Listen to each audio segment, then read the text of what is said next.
Welcome back to Pivotal Change, everyone, for our last segment of the night. We've had some really great discussion and some really incredible insights that most of us are really not aware of that goes into all kinds of scenarios like this. One of the things I want to do is I want to end this segment with our final segment of the night with a very dear friend of mine, Rob Estes. To tell you a little bit about Rob Estes, well, there's no little bit about him. He has done so much in his life, and he's responsible for a large part of who I am through the training of law enforcement, through the training of emergency responders, and in all kinds of categories. He has a resume that could probably roll down the floor at you, but he is currently positioned and the director of emergency management over McCracken County. So that's things like responding to natural disasters, response to active shooter events, missing people, all kinds of things, just the critical elements that would go wrong in municipalities and in counties. This is the guy, this is the coordinator that goes over that. And obviously he's going to lend us a lot of influence on today's topic. So Rob, welcome to Pivotal Change. Thanks, Ryan. It's good to be here. Thank you so much. You're too kind. Well, I can't be too kind with you, sir. So what I want to do is I want to jump right in it because we've only got about 12 minutes left on the show. So Sure. with your large scale mindset, I want to look at what does it take to get into a large scale preparations that go into place for an event like this? How are counties and municipalities going to be able to assist and plan? What's their side of the story in getting ready for something like this? You know, the planning starts when we get the notification. It is a large scale. There's notifications of all the first responders that are going to be involved. All the stakeholders are going to be involved. There's hospitals that come into play. It's everything that you can think of that we're going to make the notifications, the location. We're going to start with routes. We're going to start, especially with my job, I'm going to start looking for resources that we're going to need and to get those resources into play. And the sooner that we know, the better we know. So it's easier to get the resources that we may need to make this a successful event. Okay, so the notification, the first time you realize an event is going to land in your territory, immediately preparations begin. Okay, so that's really good. So in an event like this, you have personally been involved in protection details of vice presidents, presidential nominees, presidents themselves, senators, just various VIPs. So in some of those experiences, what's the average timeline where you get the formal contact that says, hey, not only is the event going to be here, but what's the timeline that you're going to start actual communications with an event like this? How far out before boots are actually in the city on the ground making preparations? You know, it varies according to who the VIP or the dignitary is going to be. Of course, one of the last ones that I was involved in was with President George Bush when he came to town. And when he came into our town, it was probably 6 weeks beforehand. The Secret Service came with their boots on the ground, their advanced team, about 2 weeks out.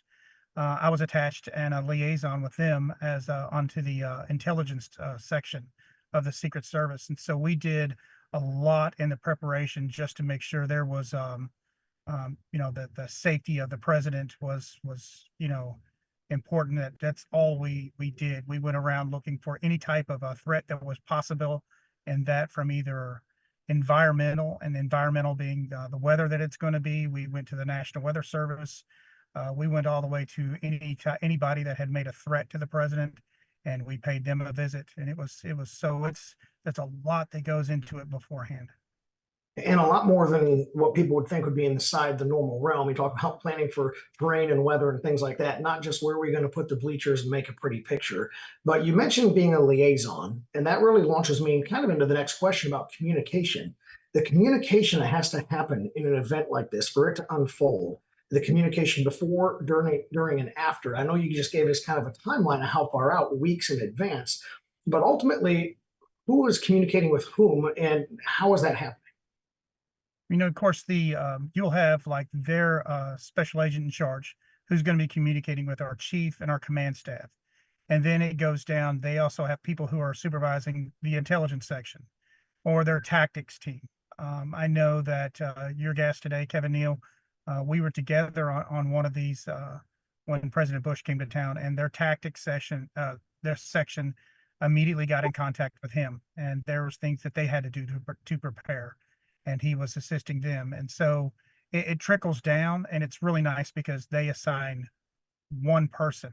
And so you're contacting one person, you exchange cell phones, and it's good that way for the communication. And that's the before the event. And during the event, I was the inner perimeter. Another detective was assigned to the outer perimeter. In the inner perimeter, I was dressed exactly like, well, not exactly, but I was wearing a suit, just like the Secret Service. They had the earpiece for me. They had, the pin of the day that you pin on, and that on your suit gets you to where you're allowed to go. I wore that set that I had my radio with my comms on the inner, with inside the inner perimeter. Another detective was in the outer perimeter, and we were monitoring our police channel. And so we were able to communicate with them. We were always in close proximity to a Secret Service agent. And then we were able to relay information back and forth, pertinent information they allowed us to, because there was certain information that I was hearing being with him that I was not going to put on an open channel. And so it was back and forth, but the communication before that was wonderful, it was tremendous. And then you say Okay. after, I was lucky to have my one that I was liaisoned with, that Secret Service agent called back, and we talked about the things that were good and the bad that went on, and how the next time they come to town, we could work better together. It was really a good experience with the Secret Service on that particular day. Yeah, I love the way you did that, and I've caught a couple of things that I want to draw out. Maybe you make another comment on, but I heard you say that there's various channels of communication. You had your local comms. You're a city police officer at the time, a detective that was assigned as the liaison, like you said. So you had your operational comms to talk to local law enforcement. You had access to the Secret Service comms, both personal, face-to-face communication. Then you traded cell phones for some of that informal stuff that doesn't necessarily need to go out on the air. And then, of course, the radio for that more direct communication. Leading me kind of to my next point, the change of plans. If something happens in an event of this nature, where there's a president or presidential nominee, senator, secretary of state, and they want to change plans, or something else, a stimulus causes a change of plans, what's the domino effect there? What's the communication? How does that unfold? There's always change of plans. Nothing will ever go, no matter how much you plan for it to go perfect. It will never ever go perfect. With President Bush, he landed. Air Force One landed. He was supposed to get out of the plane, get into his limo, drive about 400 yards to the event, and then get out and walk in, and it was all covered. Well, in typical President Bush fashion, he got out and made a phone call in the car and got out and said, "It's a beautiful day. Let's walk." Well, all of a sudden, I mean, that scattered everybody. The radio started cracking. We got out.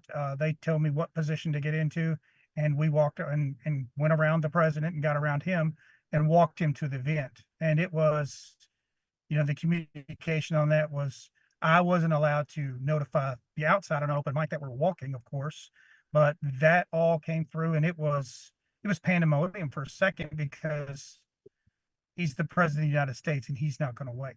It's, we're coming to him really quick. So everybody's getting out of Suburbans, getting around him, and we walk him into the event that way. And President Bush just wanted to talk to every one of us on the way there. He was tremendous to be around. So I like what you're saying there, and I've heard not only your stories but others of being able to meet presidents, and specifically President Bush, and some funny stories that unfortunately we don't have time for today. But Sure. the important part that you said is there was a pandemonium moment, which for me, I think that probably is more displayed to the audience that it was kind of the duck on the water. The adaptation made by the Secret Service, the detectives, the perimeters, they all probably did it fairly smoothly based on what any Yes. objective observer would do. And they did it instantaneously because those communications were in place. And even though inside your heart and inside your mind, you're fluttering and flurrying and you're looking for all kinds of new threats, even though you're scouted and familiar with the area, a change of plans gets the people responsible heightened really quick. So in an event like the assassination attempt, how those communications should, and we're assuming are in place based on the knowledge we have on time, but quick pivots and quick change of plans should be able to unfold, even on the large scale of people from the perimeter to the inner perimeter to even the body of the president. And so it's very interesting to know that that is normal behavior for that. So here we've got It's just a different. couple of few minutes. Go ahead. sorry. I was going to say, when something like that happened, it's different from the original plan, but it's not something we haven't done before. And so it's nothing Correct. we're panicking for. You're trained. So that's a huge part of that is you've prepared mentally and physically with training to be able to make those adaptations. So there is actually no true panic or chaos on the scene. So on that large scale, what if something breaks down? How do the event leaders respond? What is the leader's roles and responsibilities on the grander scale? Like you said, the Secret Service agent in charge, or in an event like the other day, there was a emergency management director, just like you're, a slightly different title up there in Pennsylvania. But what are their responses and duties in that moment where, hey, we're making a change or something is broken loose, a threat or an actual incident? What's the reactions there? Everybody, of course, the number one plan and the number one thing that we do is in an event like that is to protect the president. And then the secondary is to protect life. There was a lot of failures on that incident right there that happened. But as far as everything going, we start planning at the very beginning. We say, this is how we want the event to happen. This is our perfect, best weather, best everything environment that we have that we can put it in. And then we start working our way backward and we start what ifing and we go to the worst case scenario. So when something breaks loose and something doesn't happen, we've already went over it, mentally prepared for it. We've put different things in place that we can fall back on so that we are prepared and we can execute. Yeah, that's very good. So I'm going to recap just a couple of things here real quick before I move kind of into our last question of the evening and we close out the show. But we're looking at the dynamics of the whole thing, and you did a great job bringing everything to us. Like again, the terrain, the weather, the timing, the locations, the spread, the layers, the communication, and I appreciate everything that you did.